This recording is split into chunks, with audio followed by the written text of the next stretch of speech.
Dropshipping with Facebook ads. You guys need to understand that I have been doing dropshipping for 7 years with my brother.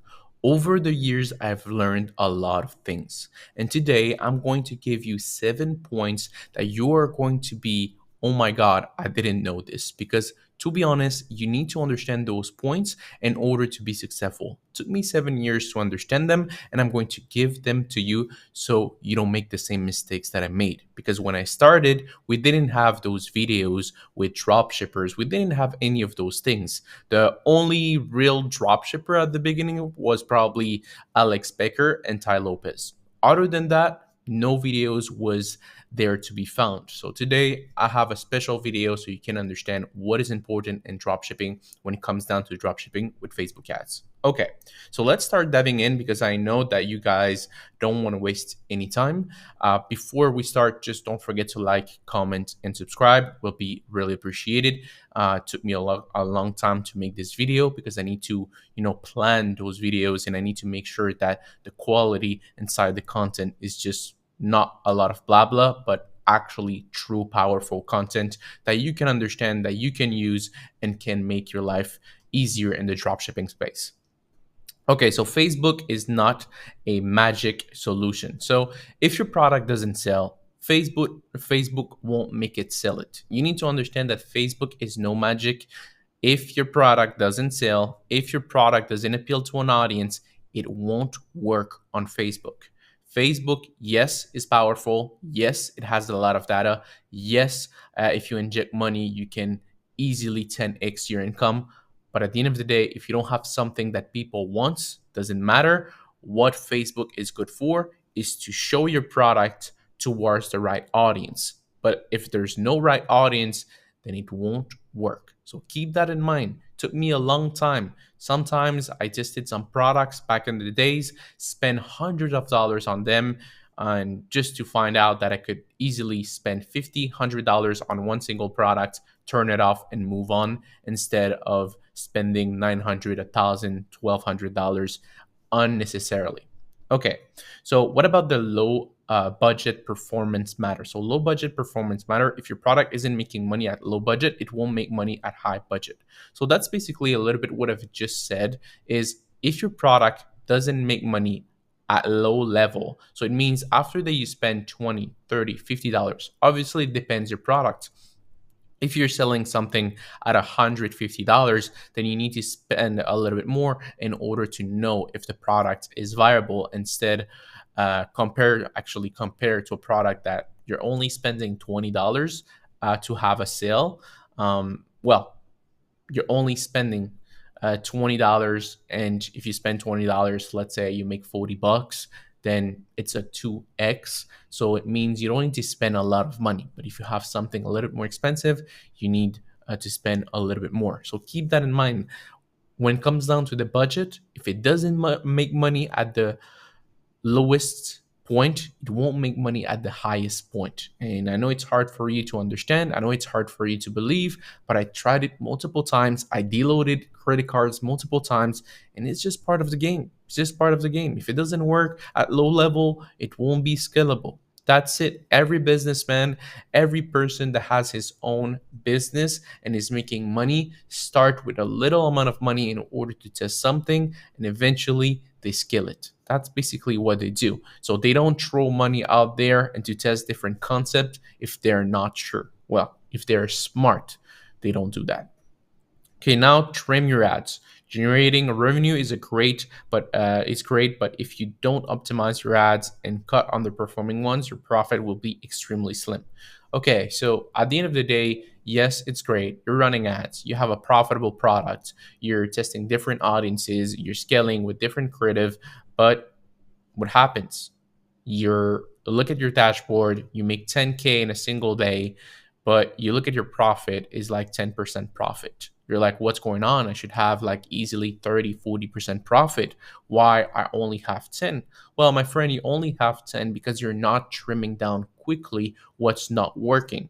In order for you to make a lot of money on Facebook, you need to trim what's considered as trash So it means not profitable as fast as possible, and the things that makes money, scale them as fast as possible. So by doing that, you will remove the things that make you lose money, and you will be able to scale the things that make you money. That's basically how it works. So if you just create a bunch of audiences, you launch a bunch of creative, and you don't touch anything, if you have a very good product, you will maybe making money, but it will not be crazy money. So you need to learn how to trim. You need to trim down your ads in order to have something that is worth it. Okay, so all creative have a shelf life. Okay, guys, you need to understand that some creative are going to last longer than others. Some will last weeks, months, and others will last a few days. It's just simply how it is. You cannot control that. How do you know how long one creative will last? I don't know. I just go with the flow. I says different interest with that creative. I scale that creative. And if I see that after a few days, this creative isn't converting anymore, then I move on. I don't try to revive anything. I just move on. Okay, so leverage Facebook algorithm. Guys, look, I'm a fan believer that at the beginning, when your product hasn't got any sales, hasn't got any add to cart, any website visitors, anything, you need to take control. Why? Because based on what you saw on either, let's say, Facebook with your competitors or on other platforms like, let's say, Winning Hunter, you can kind of tell which audience is your product. So you will be able to know, okay, this is something for older people. This is something for younger people. I think people that love nails would like that. I think people that need to buy a coat would like that. So you will kind of know the audience because you know that that dropshipper is actually making money targeting this type of audience. So what happens at the beginning? At the beginning, with your account, it's fairly new, it's not optimized, then it's going to show it to a bunch of people that don't know your product and that probably aren't as interested. So I take the lead at the beginning. But after that, I have enough purchases that it's been a few weeks that I've been running my product, I let the algorithm take control. Why? Because after that, I have enough purchases. After that, I have enough website visitors. Facebook is way better than me. Facebook has millions of data points. And that's what you need to understand. There's a moment to take control and there's a moment to let Facebook take the control. It's just part of the business. It's just what it is. So yeah, guys, to be honest, that's what you need to do. Okay, let's look at the other one. Ad set work differently. Again, that's something that people are having problems. You can have an ad set that makes 3 sales, another one that makes 10, another one that makes 1,000. Which one do you know how long would last? I don't know. The problem with you guys is you put time towards, let's say, an ad set that lasts, let's say, 1 week, and after that you're like, yeah, but it made me like 20 sales. Like, how can it be not be profitable anymore? I don't care about that. It's not profitable because it's not profitable. That's it. So I move on to a new interest. I move on creating different creative. That's it. That's what I want to do. So don't stick to something that is just not working anymore. Switch it, change it, move on, and you will be able to make money. An example, one of the products, well, actually, the product that we have been documenting for the past few weeks that made well over 100K in sales. On this channel, you can watch other videos. There's plenty of videos about that store that I have created with my brother, who's currently making 100K in a few months. Well, that store, you need to understand that this product, certain interest faded away. And I was like, okay, they faded away. Let me find other pocket of interest that would start working. And now before interests like North Face were working super well, and now interests like Black Friday are working extremely well. So you need to find the balance between, what was working before, what's working now, and let me move on and have different pocket of audiences. So that's basically what you want. Now, the 7th point that is extremely important is nurture your pixel from the start. A lot of you guys want to test a bunch of crappy products. That's what you want to do. testing a bunch of crappy products, and that's not what you should do.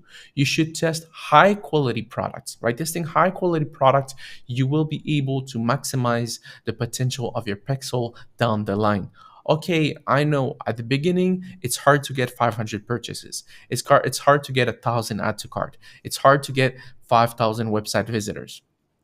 But down the line, you will be glad that you did the right thing since the beginning. And if you don't do it, then you will face the consequences at the end. And I don't suppose that that's what you want. And that's the reason, and that's the difference actually between someone who does the right thing from the beginning and someone who doesn't. So, what's going to happen at the end? The one that does the right thing from the beginning will be able to scale way further his products because he was able to do it the right way. But the person that just tests a bunch of crappy products will not be able to do that down the line. And you'll be like, oh, I'm cursed, I'm stuck, I've been doing something wrong and it's just not working. No, it's not that it's not working, it's you're just not doing the right thing. So yeah, guys, this is, to be honest, the video of today. If you have any question whatsoever, let me know down below. I will be more than happy to reply to any of your questions related to dropshipping, and see you on the next video. Peace out.